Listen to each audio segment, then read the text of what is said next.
여러분 오늘 본문을 보시면 오늘 본문도 마찬가지예요. 이 믿음으로 멋지게 출발한 이 아브라함의 연약한 모습, 이제 실패하는 모습이 나오는데 우리 한번 10절을 한번 처음으로 같이 읽어볼까요? 10절 시작. 그 땅에 기근이 들었으므로 아브라함이 그 애굽에 거류하려고 그리로 내려갔으니 이는 그 땅에 기근이 심하였음이라. 여기 보시면 그 땅에라고 시작을 하는데 그 땅이 어디냐? 바로 앞절인 9절에 보시면 이 남방이라고 말을 하는데 이 남방은 네게브라고 해서 이스라엘의 그 가장 남쪽 지역입니다. 가장 남쪽 지역. 그러니까 지금 아브라함이 하나님의 말씀대로 말씀에 순종해서 약속의 땅에 들어갔는데 문제는 뭐냐? 그 약속의 땅에 기근이 생겼다는 것입니다. 근데 10절에 우리가 방금 읽은 말씀에 보시면 그 기근이 보통 기근이 아니라 극심한 기근이라고 말을 하고 있어요. 여러분 믿음으로 순종하고 하나님의 말씀대로 나아갔는데 믿음이 기근을 만난 것입니다. 여러분 당황스럽지 않겠습니까? 우리도 신앙생활을 하다 보면은요, 우리가 나름대로 신앙의 도식이 있어요. 예수 잘 믿으면은 무조건 길이 잘 열리더라. 우리가 그런 간증들도 많이 들었고요. 뭐 예수 잘 믿으면 만사형통하더라. 우리가 그런 얘기를 많이 듣지 않았습니까? 그런데 여러분 하나님을 믿고 신앙생활을 내가 열심히 했음에도 불구하고 이상해요. 길이 열리지 않습니다. 내가 기도를 열심히 해도 응답이 되지 않아요. 여러분 예수를 열심히 잘 믿으면 뭔가 좋아져야 되는데 오히려 더 환경이 안 좋아집니다. 오늘 본문에 나오는 이 아브라함의 상황이 그런 상황 아닙니까?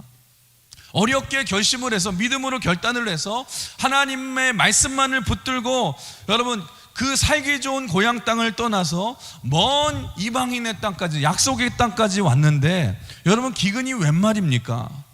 그러자 아브라함의 믿음이 흔들리기 시작했다라는 것입니다. 사랑하는 성도 여러분, 약속의 땅에도 기근이 있을 수 있는 줄 믿으시길 바랍니다. 왜냐하면 여러분이 꼭 기억하셔야 될 게 뭐냐? 여러분 믿음이라는 것은 뭐냐? 믿음은 환경이 변하는 것이 아니고 문제가 사라지는 것이 아닙니다. 여러분 예수 믿어도 환경이 어려울 수 있습니다. 여전히 삶의 문제가 여러분 많을 수 있습니다. 예수 믿었다고 해서 모든 문제가 다 해결되고 뭐 병이 다 하나도 안 걸리는 것이 아니라는 것입니다. 여러분 분명한 우리의 삶에 도전이 있다라는 거예요. 그런데 여러분 믿음이 뭐냐? 우리 한번 따라해 볼까요? 믿음은 환경을 이기는 것입니다. 여러분 믿음으로 살아가면은 환경이 바뀌는 것이 아니라 내가 변화되는 줄 믿습니다. 환경은 똑같은데 내가 더 강해지고 믿음으로 환경을 이기게 된다는 것입니다. 여러분 지금 환경이 어려워지자 아브라함이 인간적인 방법을 쓰기 시작하는데 그 방법이 뭐냐? 하나님이 말씀하신 이 약속의 땅을 떠나 애굽으로 향하게 되었다는 것입니다.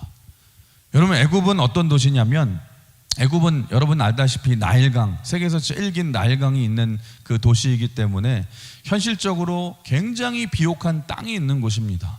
그래서 당시에도 이제 고대 근동 지역에도 유목민들이 기근이 있을 때나 힘들 때는 항상 많은 경우 애굽으로 피난 가는 경우가 굉장히 많았거든요. 그러니까 많은 사람들이 일반적으로 찾는 곳이죠. 그 여러분 한번 보십시오.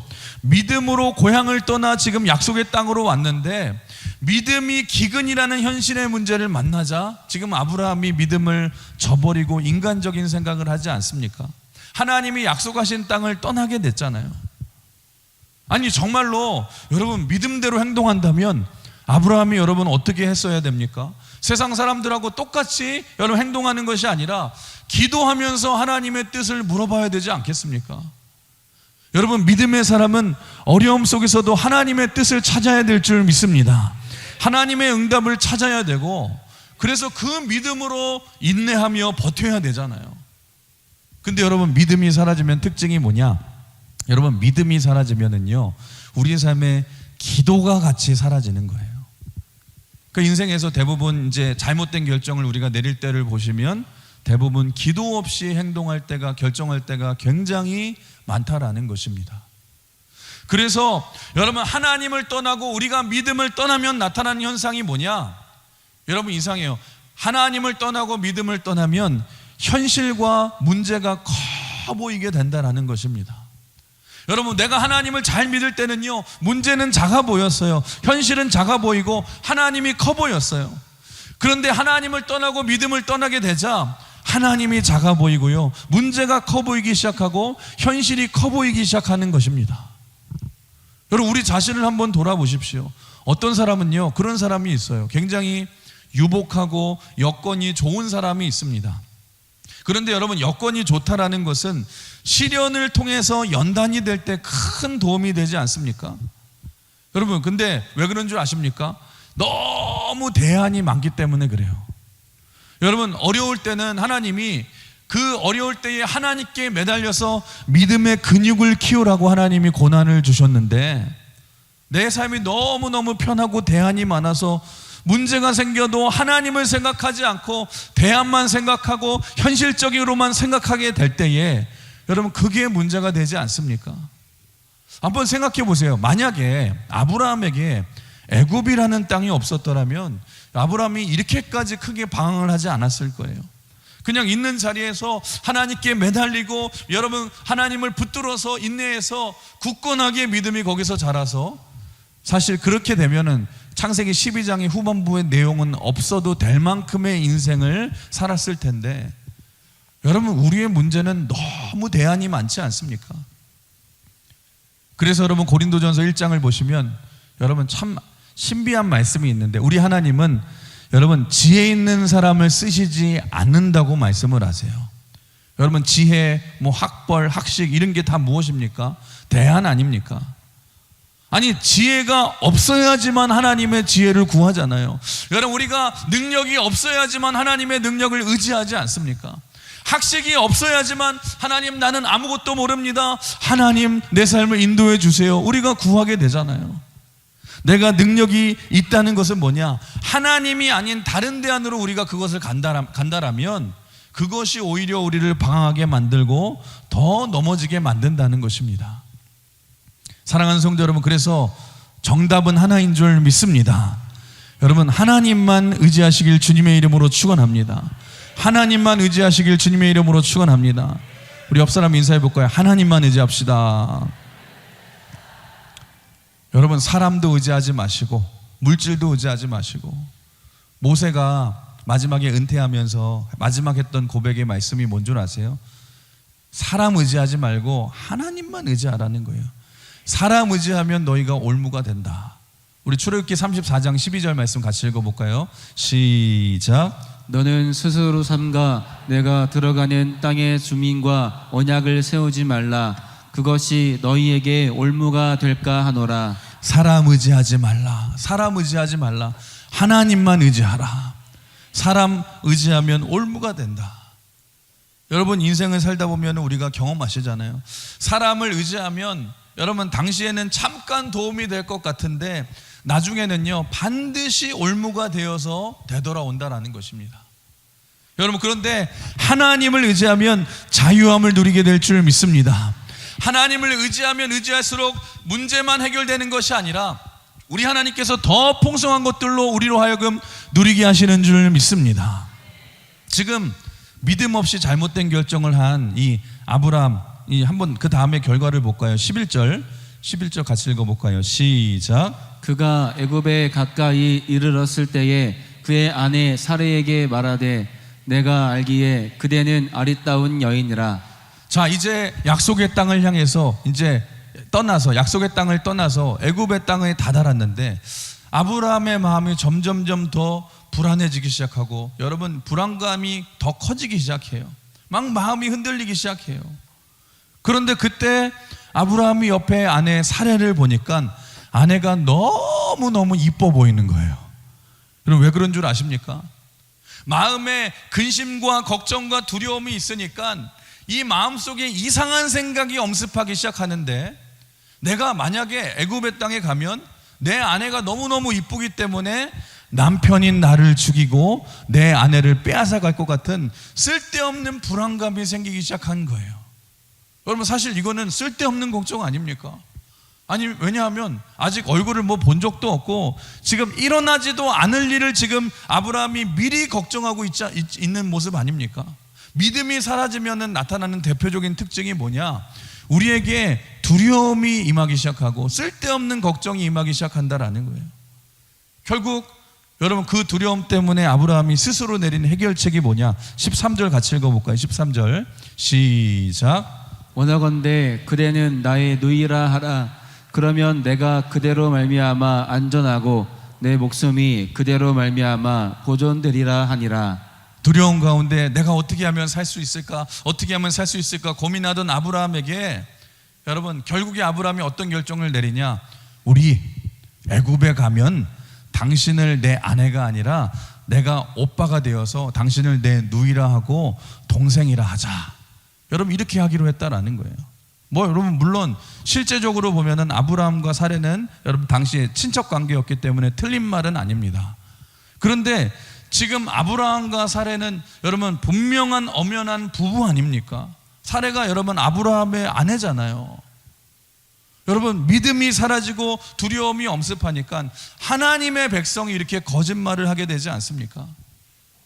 여러분, 제가 여기서 깨달은 것이 있어요. 여러분, 어딜 가시든지, 우리 특히 남자 여러분, 어딜 가시든지 부인을 부인이라고 말하시길 주님의 이름으로 축원합니다. 꼭 어디 가서 싱글인 척 하시는 분들 계시거든요. 큰일 납니다. 우리 옆 사람 한번 인사해 볼까? 이렇게 쳐다보면서 싱글인 척 하지 맙시다. 아니, 남편을 남편이라고 말하고 부인을 부인이라고 말해야죠. 지금 하나님을 잃어버리자, 믿음을 잃어버리자 불안과 두려움이 막 엄습하면서 아브라함이 거짓말을 하게 되고, 근데 여러분, 문제가 뭐냐? 작은 거짓말로 시작된 이 문제가 점점 커지기 시작해요. 여러분, 잊지 말아야 될 사실은 뭐냐? 믿음의 사람은 반드시 기근을 만나게 되는데, 여러분, 현실의 어려움을 만나게 되는데, 그때 우리가 인간적인 생각을 하지 말고 우리가 믿음으로 반응해야 될 줄 믿습니다. 하나님이 기근을 왜 주십니까? 여러분, 이때가 믿음이 강해지고 이때가 믿음이 성숙해지는 이 시간이기에 여러분, 믿음은 절대로 공짜가 없다라는 것입니다. 우리의 믿음을 강건하게 하시고 여러분 강력하게 하신 하나님의 목적임을 알고 믿음으로 반응하시길 주님의 이름으로 축원합니다. 그러자 14절 읽어볼까요? 시작. 아브라함이 애굽에 이르렀을 때에 애굽 사람들이 그 여인이 심히 아리따움을 보았고, 이제 아브라함이 애굽에 도착하자 어떤 일이 벌어집니까? 애굽 사람들이 사례를 보고서 너무너무 아름다워하고 막 그냥 놀라워하는 거예요.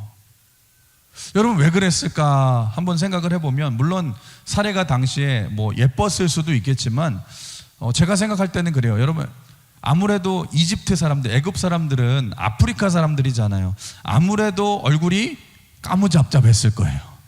근데 그래도 여기는 팔레스타인에서 온 사람이니까 사례는 얼굴이 아프리카 사람들보다는 하얗거든요. 그러니까 더 예쁘다고 생각했을지 않았을까 생각을 하는데, 아무튼 지금 애굽에 도착을 해서 거리를 딱 지나가는데 지나가는 사람들마다 지금 사례를 보고서 뭐라 그래요? 와, 예쁘다. 와, 아름답다. 우리 옆 사람도 한번 우리 이렇게 감탄해 볼까요? 옆 사람 보면서 와, 예쁘다. 와, 아름답다. 여러분, 그러자 아브라함의 마음이 더 감탄하고 여러분 막 두려워지기 시작하고, 그래서 마음에도 없는 말을 막 말하기 시작해요. 저는 이 사람의 남편이 아니라 오빠입니다. 저는 이 사람의 남편이 아니라 오빠입니다. 그러자 문제가 점점 더 커지기 시작하는데, 우리 15절 같이 읽어볼까요? 시작. 바로의 고관들도 그를 보고 바로 앞에서 칭찬함으로 그 여인을 바로의 궁으로 이끌어들인지라. 이제는 어떤 일까지 벌어지냐? 바로 왕의 고관들이 사례를 바로의 궁으로 이끌어들였다. 이게 무슨 말이냐면 사례를 바로 왕의 후궁으로 그냥 뽑아가 버린 거예요. 여러분, 한번 보십시오. 믿음 없이 시작한 일이 점점 꼬이기 시작하고 이상한 방향으로 흐르기 시작하는데, 16절 읽어볼까요? 16절 다시 한번 시작. 이에 바로가 그로 말미암아 아브라함을 후대함으로 아브라함이 양과 소와 노비와 암수 나귀와 낙타를 얻었더라. 지금 사례를 얻은 바로 왕이 어떻게 합니까? 아브라함을 후대했다. 아브라함에게 양과 소와 노비와 암수 나귀와 낙타를 줬다. 한마디로 말하면 지창금을 준 거예요. 결혼 지창금. 여러분, 세계 최강대국인 애굽의 바로 왕과 이제 아브라함의 족보가 이렇게 어떻게 되는 거예요? 이제는 바로 왕이 처남이 되는 거예요. 여러분, 노비와 양과 암수나기와 낙타와 소위 말해 이게 다 패배가 아닙니까? 지금 아브라함의 지위가 하루아침에 올라가게 되었습니다. 아브라함이 엄청난 부자가 되었습니다. 여러분, 그런데 이 모든 것들을 다 얻은다 할지라도 더 큰 문제는 무엇입니까? 모든 것은 다 얻었는데 가장 중요한 아내를 빼앗기고 가정이 무너질 위기에 처하게 되지 않습니까? 여러분에게 한번 질문하겠습니다. 자, 그러면 여러분 같으면 어떻게 하시겠습니까? 이 모든 것들 다 얻으시겠습니까? 아니면은 아내를 빼앗기거나 남편을 빼앗기시겠습니까? 웃으시는 거 보니까 심상치는 않은데 물론 뭐 그런 분 계셔요. 목사님, 저는 그냥 우리 남편 빼앗기는 게 좋습니다. 뭐 그러실 분이 좀 몇 분 계실 수도 있을지 모르지만, 여러분 아무리 생각해 보세요. 우리가 억만금을 얻고 세상에 대단한 지위를 얻고 뭐 애굽 왕의 처남이 되고 이게 뭐가 중요합니까?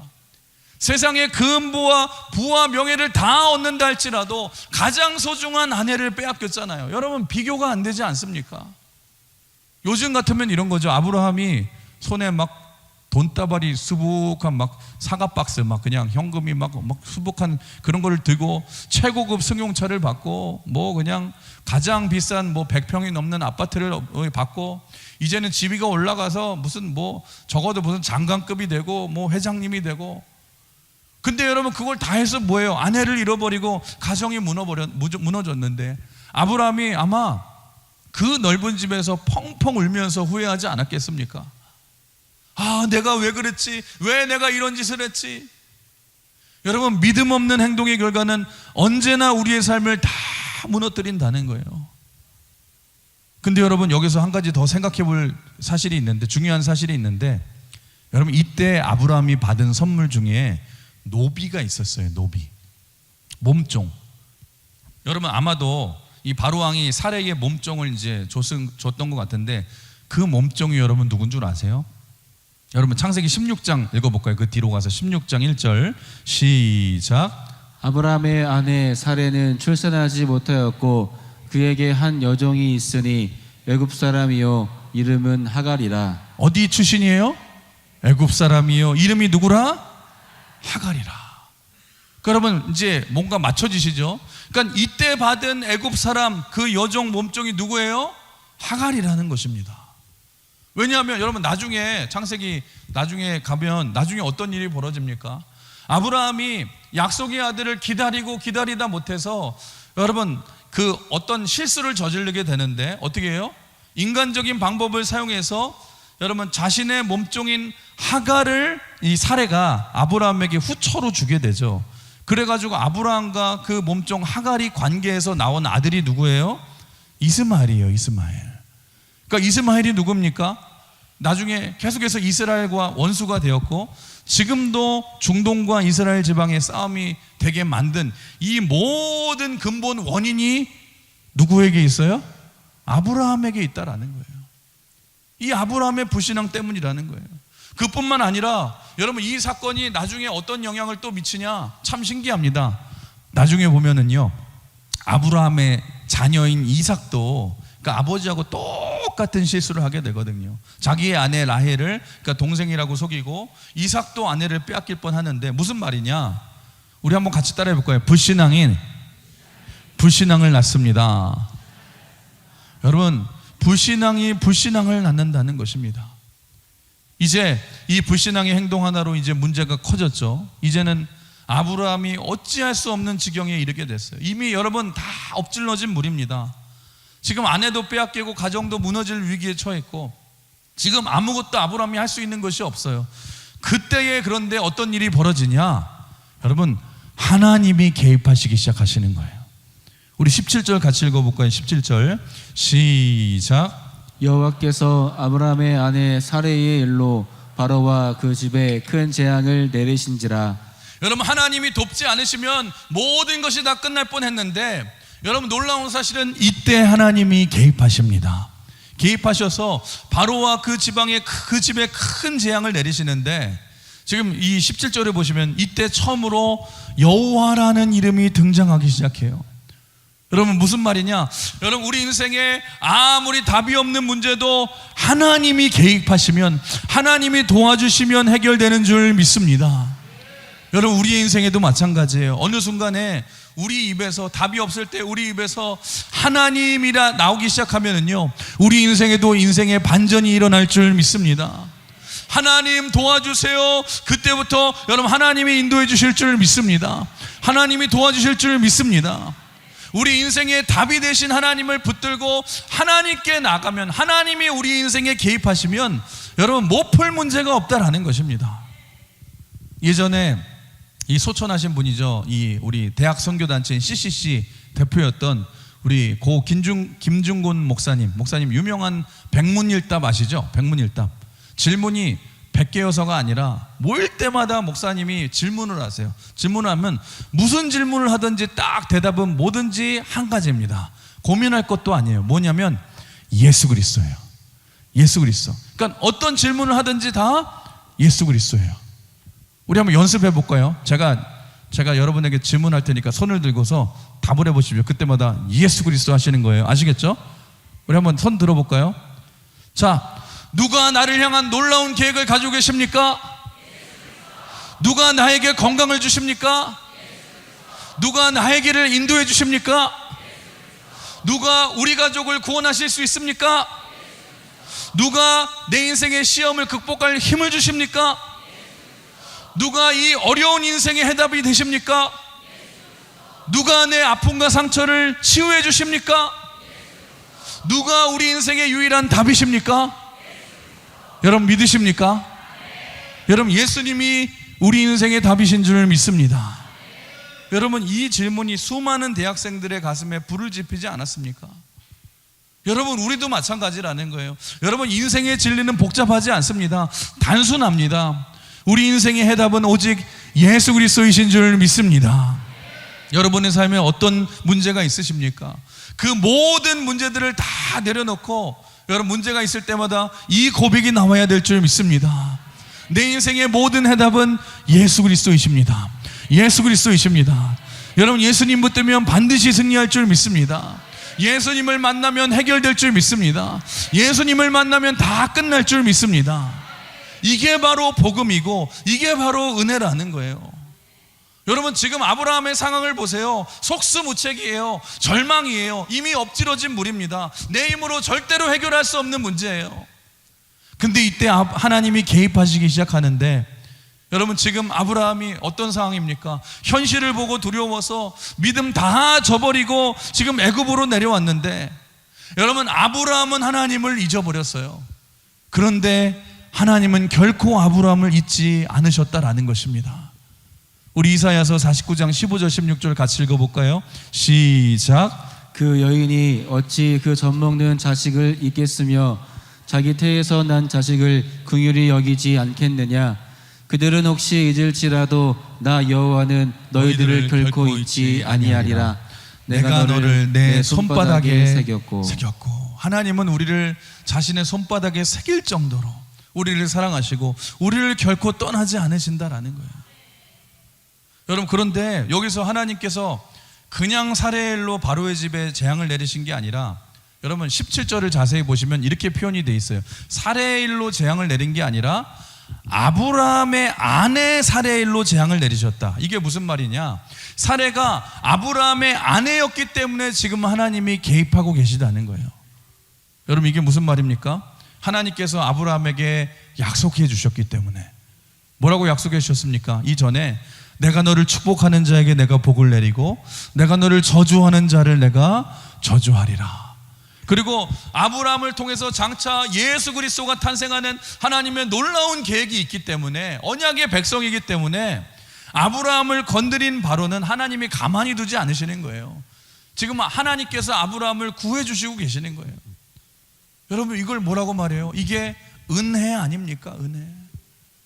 계속해서 창세기를 보시면 여러분 믿음의 조상인 아브라함이 그 후에도 믿음의 조상임에도 불구하고 어처구니 없는 실수 계속 저지릅니다. 넘어질 때도 계속 많아요. 무슨 말이냐? 아브라함이 믿음의 조상이 될 수 있었던 것이 이유가 자기가 뭘 대단해서가 아니고 믿음이 대단해서가 아니라 여러분 그것도 하나님의 은혜라는 것입니다. 여러분 우리도 마찬가지 아닙니까? 내가 잘나서 내가 예수를 믿게 되고 내가 잘나서 내가 구원받게 되고 내가 잘나서 이 큰 은혜를 누린 게 아니잖아요. 여러분 또 죄를 짓고 하나님을 떠나도 계속해서 하나님이 우리를 붙들어 주시고 우리를 살려주시고 끝까지 우리를 인도해 주시는 것, 우리가 살아가는 이 모든 것도 다 하나님의 은혜인 줄 믿습니다.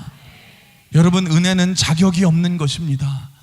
여러분 받을 만한 자격이 없음에도 불구하고 우리를 사랑해 주시는 것, 그것이 은혜인 줄 믿습니다. 그래서 여러분 제가 제일 좋아하는 말이 은혜예요. 은혜. 그리고 여러분 제 목회 철학의 모든 핵심이 다 은혜인데 저는 그래요. 제가 이렇게 목회자로 쓰임받을 수 있는 것도 여러분 돌아보면은 다 은혜거든요. 제 능력과 무슨 제 자격이 돌아보면 아무것도 없어요. 다 하나님의 은혜인 거예요. 우리 고백하잖아요. 그래서 내가 믿고 또 의지함은 내 모든 형편 아시는 주님, 늘 돌보아 주실 것을 나는 확실히 아네. 주님의 은혜라, 주님의 은혜라. 사랑하는 성도 여러분, 여러분이 아무리 실패하고 넘어졌다 할지라도 여러분 낙심하지 마십시오. 세상이 여러분을 버려도 하나님은 결코 여러분을 버리지 않으십니다.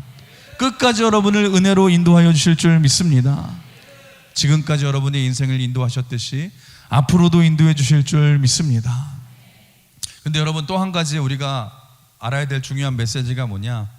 여러분 믿음의 사람이 불신앙으로 살면은요 반드시 믿지 않는 다른 사람들이 피해를 본다라는 거예요.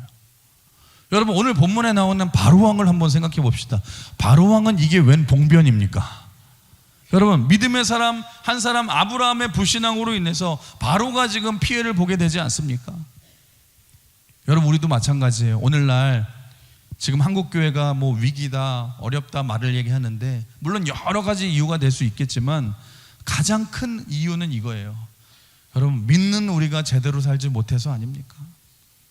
여러분 내가 제대로 믿음을 지키지 못하면, 내가 제대로 믿음대로 살지 못하면 내 주변 사람들이 다 피해를 본다라는 거예요. 근데 뿐만 아니라 믿음의 사람이 믿음대로 제대로 살지 못하면 여러분 또 잊지 마시고요, 두 번째로 수치를 겪게 됩니다.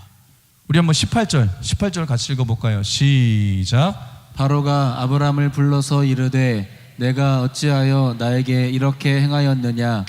내가 어찌하여 그를 내 아내라고 내게 말하지 아니하였느냐? 내가 어찌 그를 누이라 하여 내가 그를 데려다가 아내를 삼게 하였느냐? 내 아내가 여기 있으니 이제 데려가라 하고. 지금 깜짝 놀란 바로가 아브라함을 불러서 이제 아내를 데려가라고 말을 해요. 그러니까 여러분 이 상황을 한번 보세요. 지금 오늘 본문에서는 뭐 점잖게 얘기한 것 같은데 여러분 실제로 바로가 얼마나 욕을 많이 했겠습니까? 얼마나 열받았겠어요. 그러면서 여러분 그랬겠죠. 아브라함에게 자 여기 네 아내 여기 있으니 이제 데려가. 현장에 여러분 아마 아내 사례도 있었을 거예요. 근데 생각해 보세요. 그렇게 말할 때에 아브라함이 얼마나 부끄러웠을까? 아브라함이 얼마나 부끄러웠을까? 지금 아브라함이 수치를 당하고 있는 거 아닙니까? 요즘식으로 말하면 뭐예요? 여러분 세상 사람들이 믿는 우리에게 야단치는 거예요. 야, 너 왜 예수 믿는 사람이 거짓말을 하니? 예수 믿는 사람답게 똑바로 살아. 예수 믿는 자답게 좀 똑바로 살아봐. 얼마나 여러분 부끄럽습니까? 여러분 잊지 마십시오. 불신앙으로 살아가면은요 여러분 나 때문에 세상 사람들이 피해 볼 뿐만 아니라 나도 수치를 당하게 된다라는 것입니다. 우리 옆 사람 한번 인사해 볼까요? 믿음대로 믿음대로 삽시다. 수치 당하지 맙시다.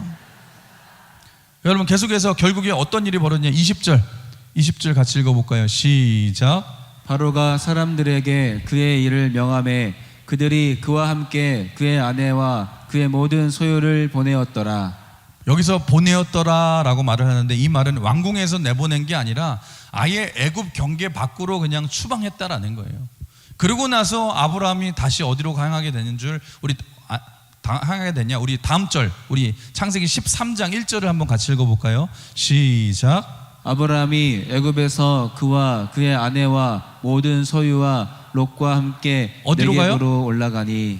네겝으로 올라가니. 결국 아브라함이 다시 애굽을 떠나 원래 있었던 자리로 돌아오게 되었다는 거예요. 여러분 한번 보십시오. 바로가 추방한 것 같지만 실제로는 이 모든 과정 뒤에 누가 개입하고 도와주셨어요? 하나님이 도와주셨다는 거예요. 사랑하는 성도 여러분, 여러분 그렇습니다. 믿음으로 사는 것이 결코 쉽지 않습니다.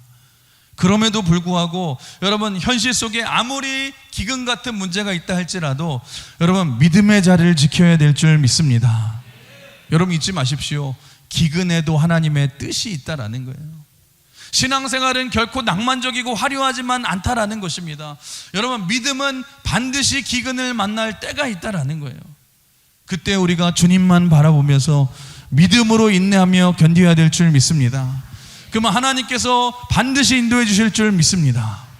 여러분 결국에 이 사건을 통해서 이 아브라함이 깨달은 게 뭔 줄 아십니까?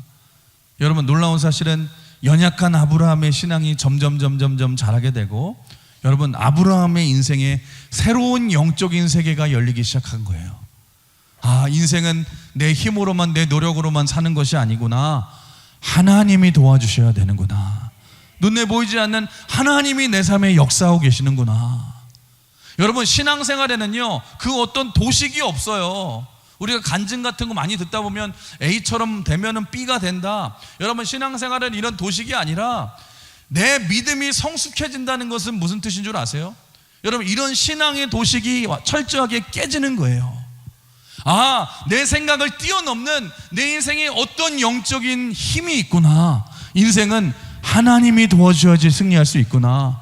하나님이 일하셔야 되는구나. 그걸 깨닫게 되는 순간이 있다라는 것입니다.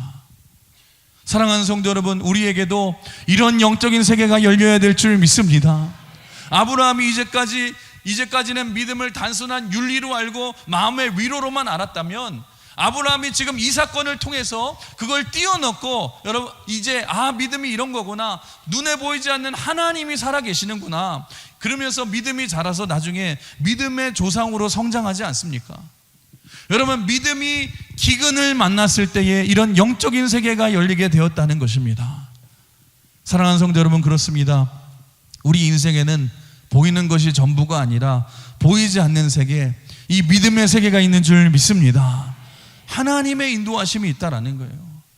그래서 우리가 마지막으로 이 말씀 같이 읽어볼까요? 고린도후서 5장 7절 말씀 시작. 이는 우리가 믿음으로 행하고 보는 것으로 행하지 아니함이로다. We live by faith, not by sight. 그러니까 우리는 보는 것으로 사는 것이 아니라 여러분 믿음으로 살아가야 될 줄 믿습니다. 우리 찬양하잖아요. 믿음으로 사는 자는 하늘 위로 받겠네. 무슨 일을 다 만나든지 뭐라 그래요? 만사형통하리라. 무슨 일을 만나든지 만사형통하리라. 여기서 말하는 만사형통이 무엇입니까? 고난이 없다는 것이 아니라 요셉에서 말하죠. 여러분 하나님이 그와 함께 하는 것이 만사형통이에요. 여러분 누구에게 이런 능력이 나타나냐? 믿음으로 사는 자. 이제는 하나님의 도우심으로 살아가는 자. 여러분 보는 것으로 이제껏 살았던 아브라함이 이 기근을 통해서 만남을 통해서 이런 시간을 통해서 영적인 세계를 확 열어주시고 그의 믿음이 확 자라게 되었다는 것입니다. 여러분 욥의 친구들도 한번 보세요.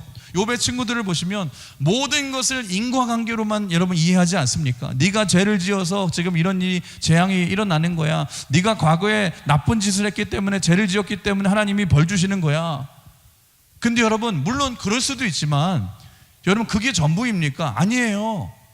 여러분 보이지 않는 그들이 보지 못하는, 눈에 보이지 않는 여러분 믿음의 세계가 있거든요. 영적인 세계가 있잖아요. 여러분 욥기서 1장 같은 데 보시면 여러분 천상의 모습이 나오고, 여러분 천상과 그런 이 장면들이 나오고, 나중에 뭐 하나님이 막 개입하시고 하나님이 역사하시고 막 하지 않습니까?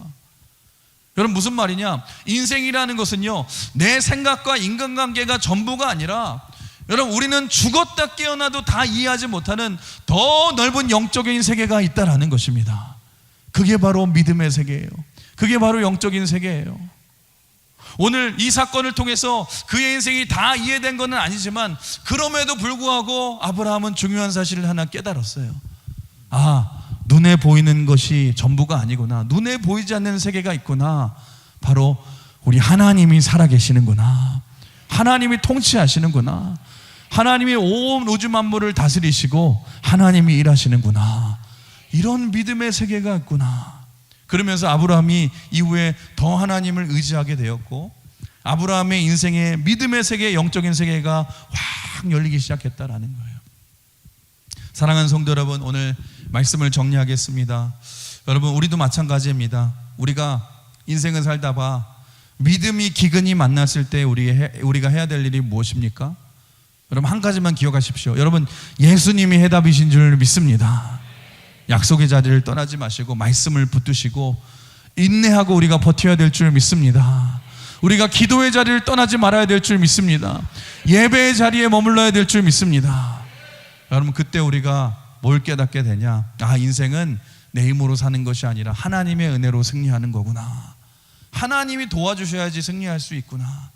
이런 믿음의 세계, 영적인 세계가 여러분 믿음이 성장하면서 확 열리시길, 그래서 하나님의 은혜로 날마다 승리하시는 저와 여러분 되시길 주님의 이름으로 축원합니다. 주님의 이름으로 축복합니다. 오늘 이 찬양 같이 고백했으면 좋겠는데요. 우리 잘 아는 찬양이죠. 하나님을 만나면 끝난 것이다.